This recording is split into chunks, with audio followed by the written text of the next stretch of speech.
Assalomu alaykum akalar. Bu 3-simya. Bunda yo'q bo'lsa kerak, menimcha. Bormikan?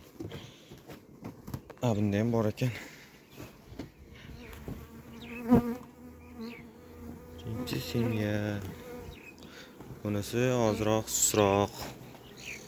4 ta romkada turibdi. 4 ta romkada. Shuni ham bir 7 romka, 8 romka qilish kerak.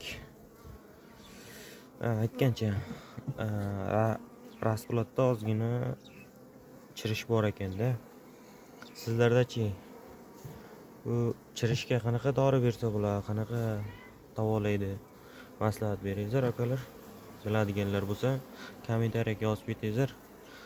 Asalarimda chirish bor ekan ozgina raspulatida.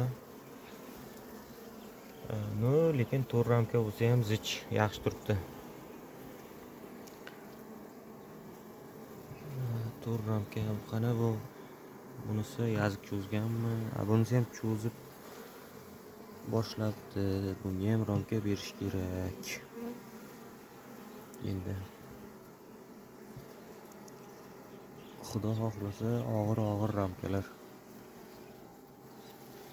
Hammasini to'ldirgan.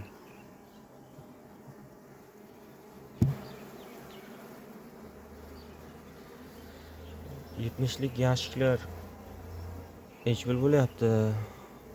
Shuni ham narxini yozib ketinglar. O'z deyarli yashiklar eskirib qolgan, yangilashim kerak. Kimni yasaydigan tanishi bo'lsa yoki sotadigan tanishi bo'lsa kommentariyaga yozib qo'ying, o'zim aloqaga chiqaman. Buni ham to'ldiribdi o'zi. Kamerada ko'rinyaptimi yo'qmi bilmadim hozir. Ko'rinyapti lichinkalari.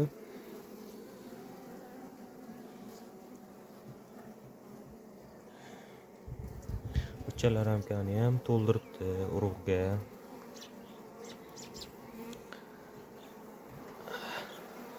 Bu Samarqandda asalarisi bu. Siz qaysi viloyatdansiz? Siz viloyatingizni yozib qo'ying.